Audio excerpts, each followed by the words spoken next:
पुराणों के अनुसार नंदी असल में शिलाद ऋषि के पुत्र थे और शिलाद ऋषि थे ब्रह्मचारी। दरअसल हुआ यूं कि ब्रह्मचारी व्रत का पालन करते करते शिलाद ऋषि के मन एक भय बैठ गया।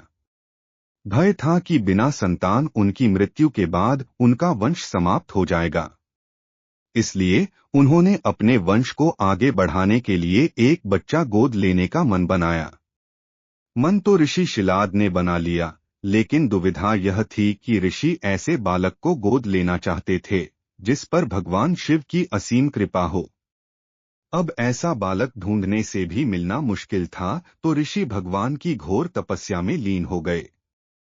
लंबे समय तक तप करने के बाद भी उन्हें इसका कोई भी फल प्राप्त नहीं हुआ। ऐसे में ऋषि शिलाद ने अपनी तपस्या को और भी कठोर कर दिया। काफी समय के कठोर तप के बाद आखिर भगवान शिव प्रसन्न हुए और उन्होंने ऋषि शिलाद को दर्शन दिए। भगवान शिव ने शिलाद ऋषि से कहा, मांगो, क्या वर मांगना चाहते हो? ऋषि शिलाद ने अपनी कामना भगवान शिव से जाहिर की। भगवान शिव ने शिलाद को पुत्र का आशीर्वाद दिया और वहां से चले गए। अगले ही दिन जब ऋषि शिलाद पास के खेतों से गुजर रहे थे तो उन्हें वहां एक नवजात बच्चा मिला। बच्चे का मुख बेहद ही मनमोहक और लुभावना था।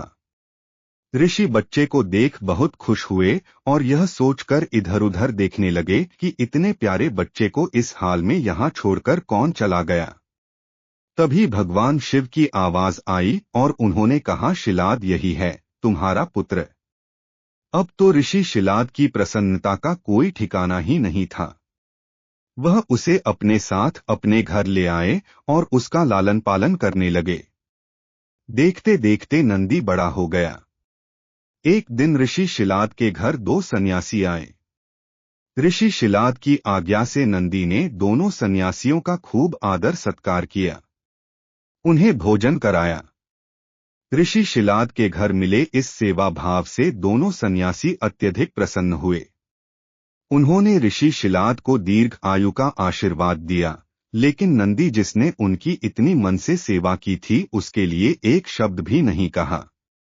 सन्यासियों द्वारा ऐसा किए जाने पर ऋषि शिलाद को आश्चर्य हुआ। अपनी जिज्ञासा को शांत करने के लिए शिलाद ने सन्यासियों से ऐसा करने के पीछे की वजह पूछी। तब सन्यासियों ने बताया कि आपके इस पुत्र की आयु बहुत कम है, इसलिए हमने इसे कोई आशीर्वाद नहीं दिया। नंदी ने सन्यासियों की यह बात सुन ली।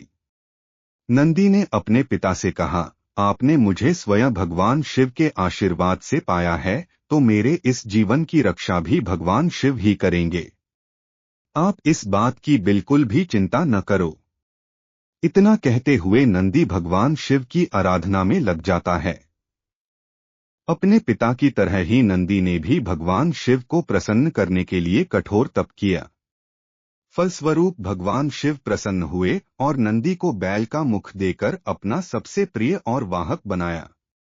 इस प्रकार नंदी भगवान शिव के सबसे प्रिय वाहन बने और समाज में उन्हें पूजनीय स्थान भी मिला। यही वजह है कि भगवान शिव की आराधना से पूर्व उनके प्रिय नंदी की पूजा की जाती है।